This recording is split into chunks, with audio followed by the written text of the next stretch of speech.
नमस्कार दोस्तों, स्वागत है आपका अपने चैनल धार्मिक ज्ञान 011 में। आपसे रिक्वेस्ट है कि वीडियो को अंत तक जरूर देखें। वीडियो पसंद आए तो लाइक करें, साथ ही दोस्त, रिश्तेदार में शेयर एंड सब्सक्राइब जरूर करें। इससे हमें वीडियो बनाने का मोटिवेशन मिलता है और इस तरह की सच्ची धार्मिक ज्ञान की बातें लाते रहेंगे। आज हम चाहे कितनी ही गहरी दोस्ती क्यों ना हो, लेकिन ये 3 लक्षण वाले लोग धोखा जरूर देते हैं। इन पर कभी विश्वास ना करें। दोस्तों, बहुत पुरानी बात है।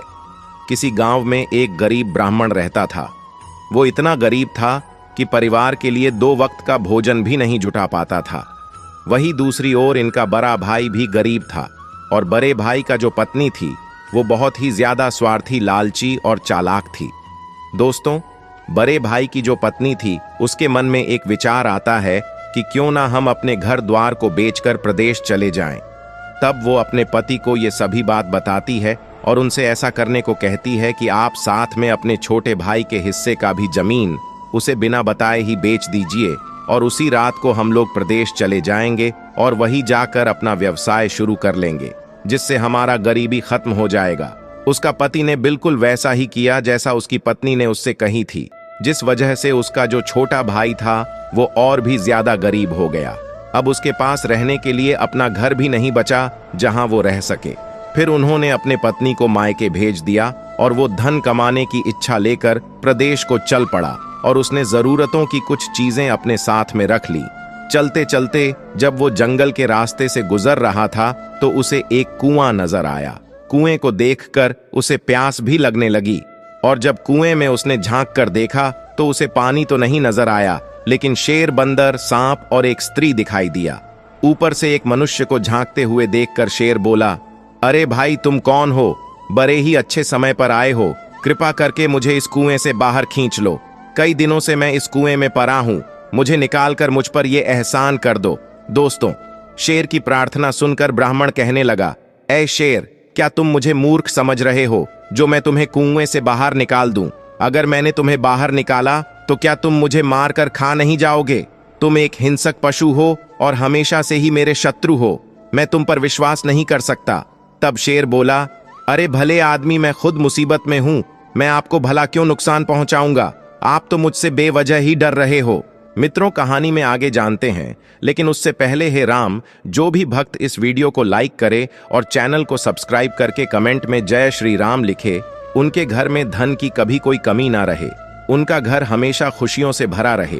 मित्रों, शेर की बार बार प्रार्थना करने पर उस गरीब ब्राह्मण को उस पर दया आ गया और सोचने लगा, आखिर परोपकार ही पुण्य का काम होता है। शेर बोला, हे भाई, मैं आपसे वादा करता हूं कि मैं तुम्हें किसी तरह का नुकसान नहीं पहुंचाऊंगा और सदा तुम्हारा एहसानमंद रहूंगा।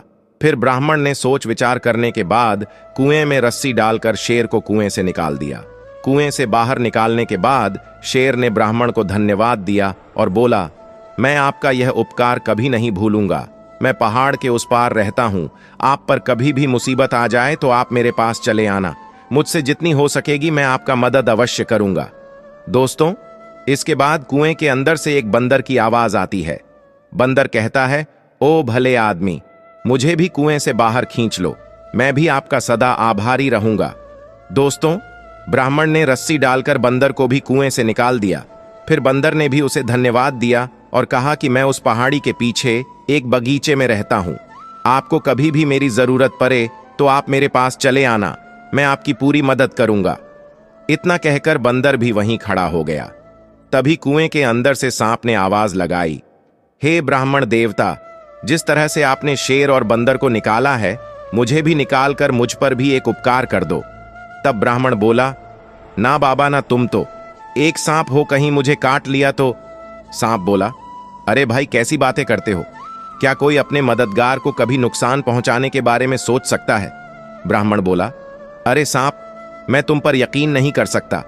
सांप ने ब्राह्मण से बहुत विनती की, देखिए, आप मुझे निकाल दीजिए, मैं आपको नहीं काटूंगा। फिर ब्राह्मण ने सहानुभूति दिखाते हुए सांप को भी कुएं से बाहर निकाल लिया।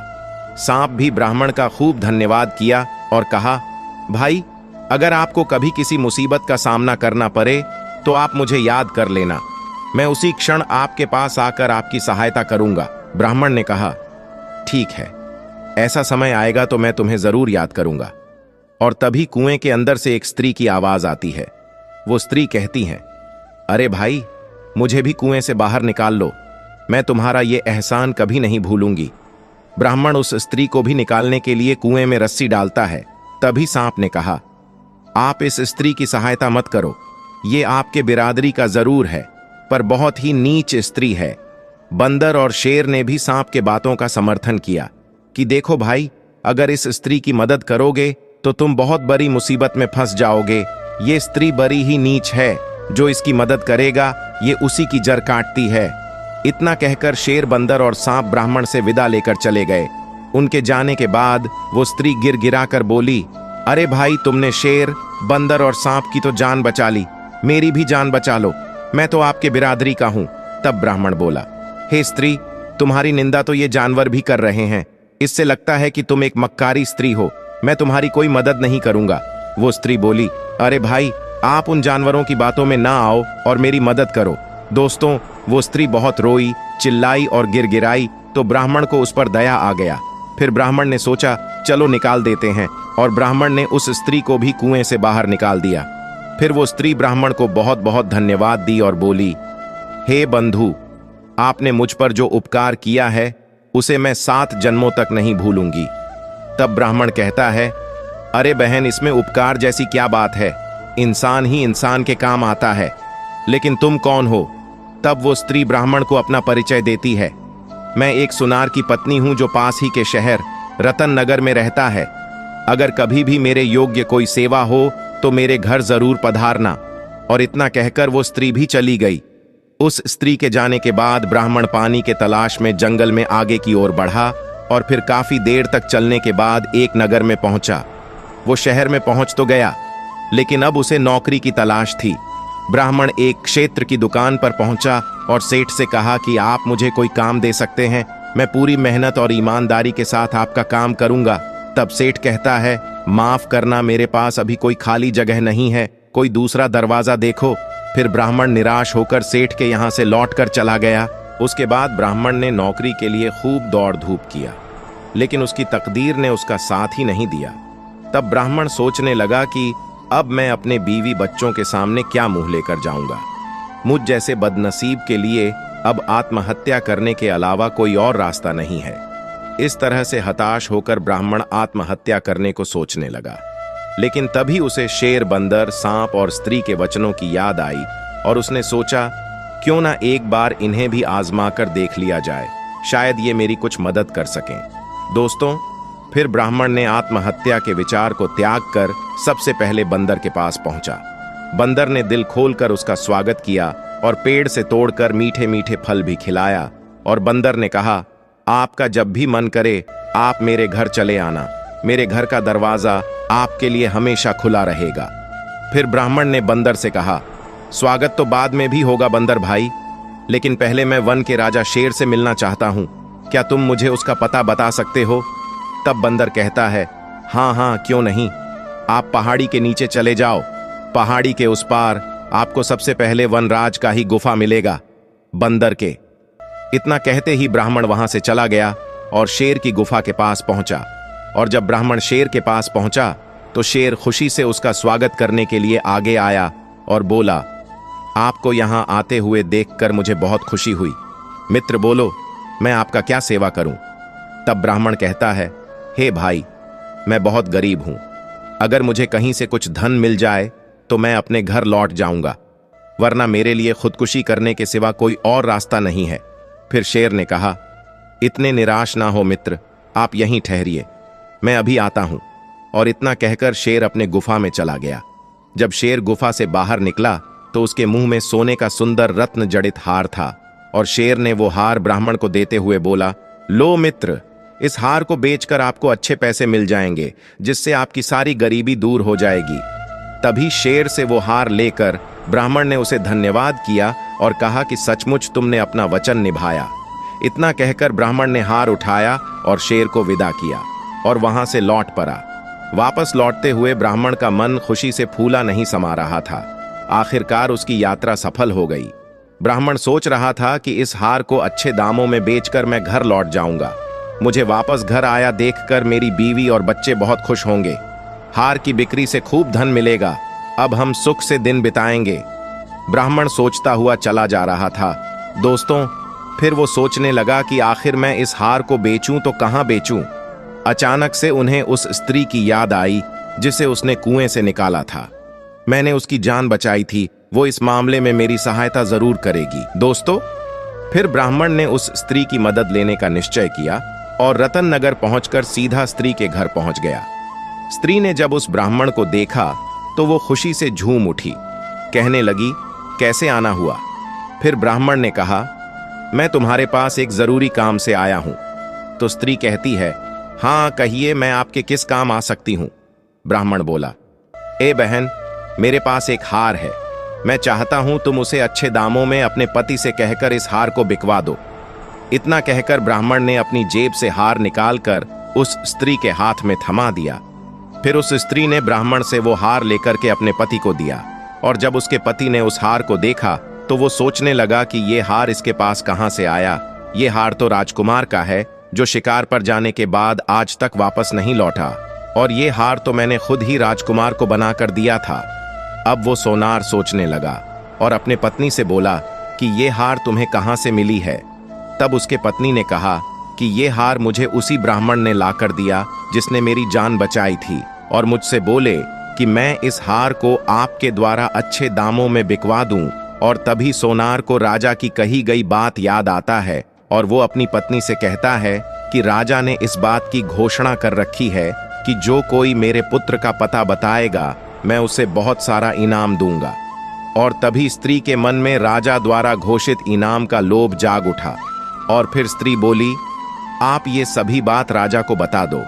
तब उसका पति उससे कहा कि लेकिन उस ब्राह्मण ने तो तुम्हारी जान बचाई थी, तुम उसके साथ ऐसा करने को कैसे सोच सकती हो? स्त्री बोली, आज के समय में कौन किसी और के बारे में इतना सोचता है। आप इन सभी बातों पे ध्यान न देकर सीधा इस हार को लेकर राजा के दरबार में चले जाइए। जरा सोचिए कि जब इस हार को आप राजा को दीजिएगा तो राजा आपसे खुश होकर आपको मुंह मांगी इनाम दे देंगे और हम उसके मदद से कोई अच्छा सा व्यापार भी चला सकते हैं। और इसी तरह स्त्री अपने पति के मन में भी इनाम के प्रति लालच जगा देती है और फिर स्त्री अपने पति से कहती है कि मैं इस ब्राह्मण को खाना बना के खिलाती हूँ और अपने बातों में फंसा कर रखती हूँ। तब तक आप राज दरबार में राजा को ये हार देकर आइए। अगले ही पल उस सोनार ने ब्राह्मण को अपनापन जताते हुए बोला, हे ब्राह्मण भाई, मैं आपकी सहायता अवश्य करूंगा, लेकिन इस बारे में मैं किसी अच्छे जौहरी से राय लेना उचित समझता हूं ताकि तुम्हें अच्छे पैसे मिल सके। इतना कहकर सुनार वो हार लेकर अपनी जेब में रख लिया और राजमहल जाने के लिए तैयार होने लगा और उससे कहा कि तुम कुछ देर यहीं ठहर कर आराम करो, तब तक मैं जौहरी से मिलकर आता हूं। ब्राह्मण बोला, ठीक है मित्र, मैं यहीं पर तुम्हारा इंतजार करता हूं। ब्राह्मण के इतना कहते ही सुनार घर से चला गया और सीधा राज दरबार में पहुंचा और राजा को प्रणाम करते हुए बोला, हे महाराज, मैं आपसे एक विशेष काम से मिलने आया हूं। फिर राजा बोले, क्या बात है? तब सुनार राजा को हार सौंपते हुए बोला, ये वही हार है जो मैंने राजकुमार के लिए खुद अपने हाथों से बनाया था। एक आदमी इसे बेचने की नीयत से मेरे पास आया है। महाराज, मैं उस आदमी को अपने घर पर बैठा कर आया हूं। हार को देखते ही राजा पहचान गया कि जरूर वही मेरे बेटे का हत्यारा होगा। राजा क्रोध में आग बबूला हो गया और कहने लगा, कौन है वो शैतान जिसने मेरे बेटे की हत्या की और उसका ये हार चुराया? तब सुनार कहता है कि महाराज, वो एक गरीब ब्राह्मण है, वो अभी मेरे घर पर ही बैठा है। राजा गुस्से से सेनापति को आदेश देते हुए बोला कि सुनार के घर जाकर उस आदमी को तुरंत पकड़ कर लाओ। दोस्तों, सेनापति तुरंत कुछ सैनिकों को अपने साथ ले जाकर सुनार के घर से उस ब्राह्मण को पकड़ लिया और राज दरबार में पेश कर दिया। राजा ने आदेश दिया कि ये दरिंदा हमारे राजकुमार का कातिल है, इसे तुरंत कारावास में डाल दिया जाए। राजा के सिपाहियों ने उस ब्राह्मण को ले जाकर कारावास में डाल दिया। जब सैनिक जाने लगा तो ब्राह्मण बोला, आखिर मुझे राजकुमार का कातिल क्यों ठहराया जा रहा है? मैं तो निर्दोष हूं। तब सिपाही लोग बोले, अगर तुमने राजकुमार की हत्या नहीं की है तो राजकुमार का हार तुम्हारे पास कैसे आया जिसे तुम सुनार के द्वारा अच्छी कीमतों पर बेचना चाहते थे, वो हार उसी सुनार ने राजकुमार को बनाकर दिया था। अब तुम पकड़ में आ गए, तुम अब नहीं बच सकते हो। कुछ दिन बाद महाराज तुम्हें फांसी की सजा दे देंगे। और इतना कहकर सैनिक वहां से चला गया। दोस्तों, सैनिकों के जाने के बाद ब्राह्मण सोचने लगा कि स्त्री ने तो मुझे बहुत बड़ी मुश्किल में फंसा दिया है। अब मैं क्या करूं? इस नगर में तो मेरा कोई मददगार भी नहीं है। हे प्रभु, मेरी रक्षा करना।